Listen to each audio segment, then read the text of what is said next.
জাতিসংঘ নিরাপত্তা পরিষদের উন্মুক্ত বিতর্কে পাকিস্তানের বক্তব্যকে অপ্রয়োজনীয় ও উদ্দেশ্যপ্রণোদিত বলে উড়িয়ে দিল ভারত। জম্মু ও কাশ্মীর এবং লাদাখ ভারতের অবিচ্ছেদ্য অংশ ছিল, আছে এবং থাকবে বলে মন্তব্য করেন ভারতের স্থায়ী প্রতিনিধি হরিশ পার্বথানেনি। পাকিস্তানের প্রতিনিধি ভারতের বিরুদ্ধে অভিযোগ তুললে পাল্টা জবাবে পার্বথানেনি বলেন, ভারতের ক্ষতি করার এক অতিরিক্ত মনোভাব রয়েছে পাকিস্তানের।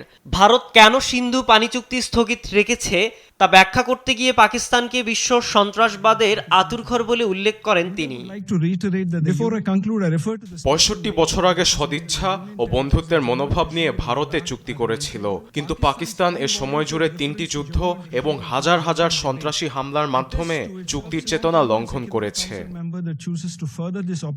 ভারতের দাবি, গেল ৪ দশকে পাকিস্তান সমর্থিত গোষ্ঠীগুলোর সন্ত্রাসী হামলায় প্রাণ হারিয়েছেন ১০,০০০-এরও বেশি ভারতীয়। চলতি বছরের এপ্রিলে পেহেলগামে হামলায় নিহত হন ২৬ বেসামরিক মানুষ, যাদের মধ্যে ছিলেন এক বিদেশি নাগরিকও। এভাবে সন্ত্রাসীদের যতদিন সমর্থন করবে পাকিস্তান, ততদিন সিন্ধু চুক্তি কার্যকর করা হবে না।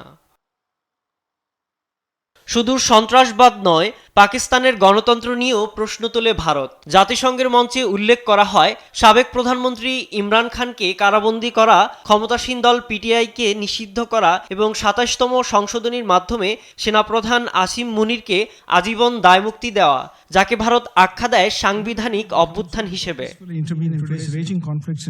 পাকিস্তান জনগণের মতামতকে অসম্মান করে এক অনন্য উপায়ে প্রধানমন্ত্রীকে জেলে পাঠিয়ে দেয় সরকার। এছাড়া রাজনৈতিক দল নিষিদ্ধ করে এবং সেনাবাহিনীকে আজীবন দায়মুক্তি দেয়া হয়।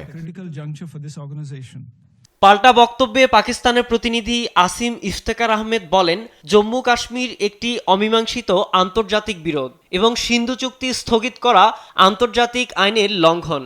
তবে ভারত স্পষ্ট জানিয়ে দেয়, পাকিস্তান সমর্থিত সন্ত্রাসীর বিরুদ্ধে সব রকম শক্তি প্রয়োগে পিছপা হবে না নয়াদিল্লি।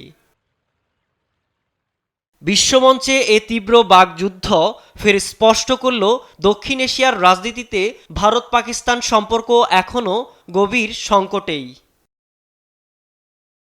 সাইদুজ্জামান, নিউজ ডেস্ক, দেশ টিভি।